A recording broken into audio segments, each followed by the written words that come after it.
My rheumatism's killing me. There's a storm coming. Oh, what a storm. I hope it wipes this place off the face of the earth. And these two are the Anderson brothers, Odin and Thor. They had how should I put this? A heavy metal band in the 70s and 80s called Old Gods of Asgard. They even adopted new first names to complete the image of Viking gods. After the band broke up, they lived on a farm nearby. They are, well, in advanced stages of dementia. They're well cared for, TLC and all that. There's nothing more that can be done. I'm afraid that the rock and roll lifestyle has left its mark. Oh, that won't do. I'm so sorry to cut this short for now, Alan. The power has been acting up.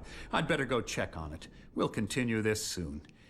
Meanwhile, when you feel up to it, return to your room and try to write. It really is for the best. Don't you think? I'd like to bash his head in with a hammer. Oh, he'd love to fish out our secrets, but he has no clue. He's not crazy enough. Not crazy like us, Sonny. Yeah! Being crazy's a requirement, Sonny.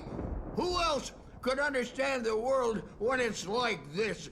It takes crazy to know crazy. That's the sanest thing I've heard in a while.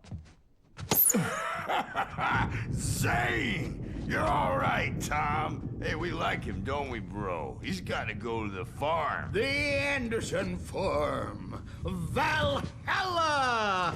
We wrote it all down, lest we'd forget. A crash course. All you need to know to get your head right. You need to find the message. Here, Sonny, here's something for you. Gave me a rash, but I kept it safe from these bastards.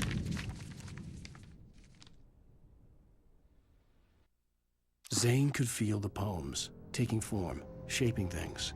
As he experimented, he imagined he could almost feel the power surging through the keys of the typewriter. It exhilarated him. But there was fear, too. If not for his young assistant, Emil, he would have given it up. But Emil convinced him otherwise. He, too, had a way with words. My head was clearing up, or according to Hartman, I was sinking back into the fantasy. I was convinced he was lying to me about everything. Crazy or not, the Andersons made more sense. Here's another sign to read. And yes, those are the Anderson brothers, and they're the ones who are the rock stars that I mentioned in the manuscript, that were the other people who awakened the dark presence besides Thomas Zane.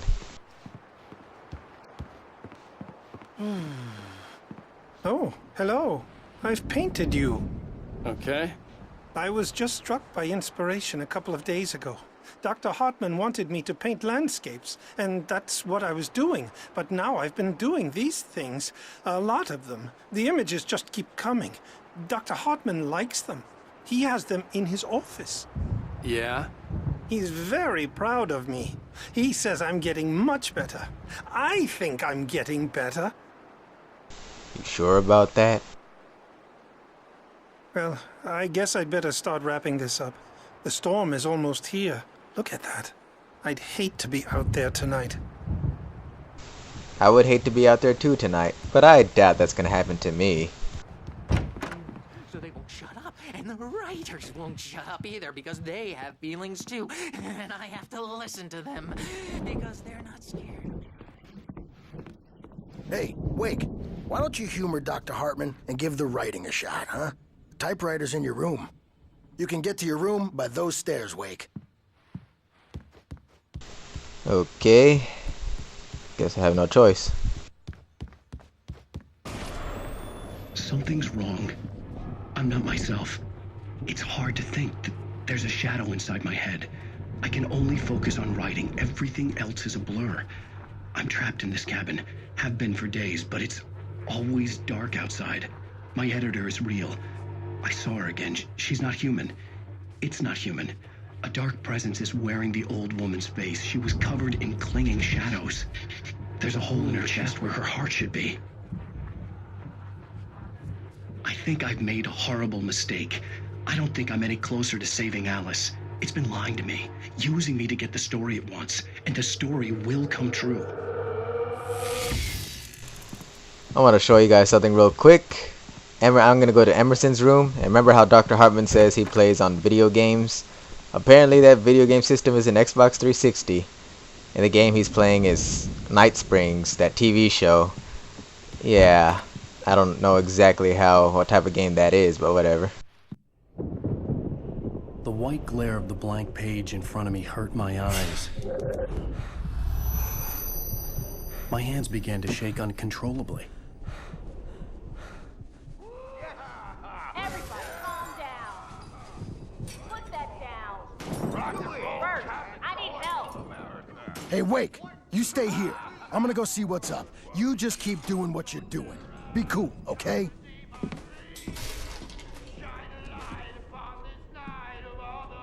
I didn't know what the chaos was all about, but it could be my only chance of getting out of here. Where the hell did he get a damn hammer? I My don't hammer's know. up! Here's a friendly poke from Mjolnir, wench! Oh, afraid of the crazy brothers. Here's a manuscript. Not so weak now.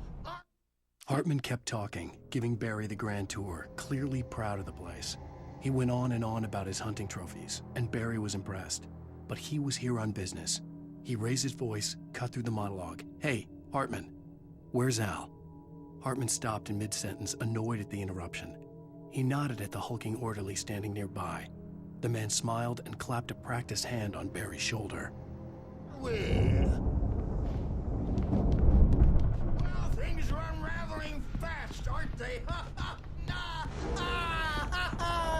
Sinclair looked bad. That wasn't a love tap. The crazy old fart hit her hard. And if she was one of Hartman's goons, she had it coming. I could get the key to the office wing from Sinclair. I had to get to Hartman's office. He had taken all my manuscript pages. That's where he'd been keeping them. So now I need to make my way to Hartman's office.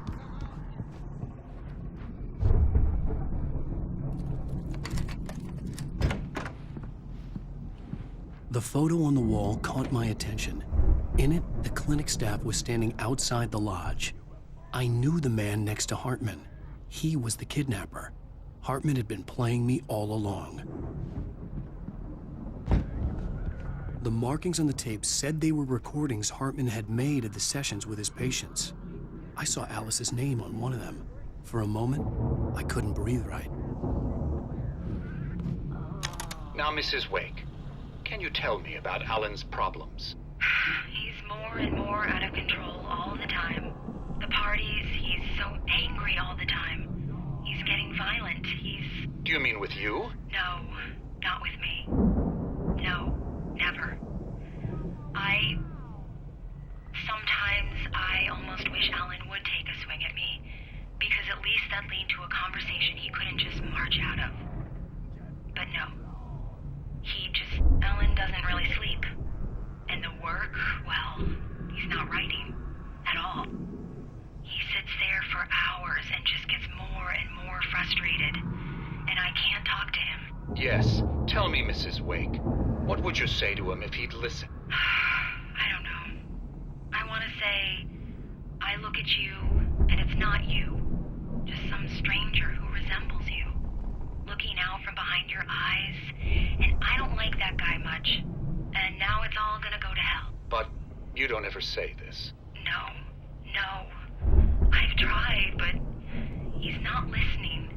He's too deep in his own problems, always going on about something else. I'm so afraid I'm gonna lose him, and we're not even talking anymore. He doesn't let me in anymore. He just keeps me in the dark. I'm so alone here, even when he's home. Please help me, Doctor, because I'm at my wit's end. Well, if you can just get him here, I'll absolutely do my very best. Yeah, but Doctor, you need to be careful with him. He's not just going to listen to you and cooperate. He's the most stubborn man I've ever met. Well, I'll be sure to bear that in mind. Hearing her voice, what she was saying made me happy and sick and guilty all at once. Worst of all, I recognized the words. The phone call from her. It had been a cut-up of this. Just a recording.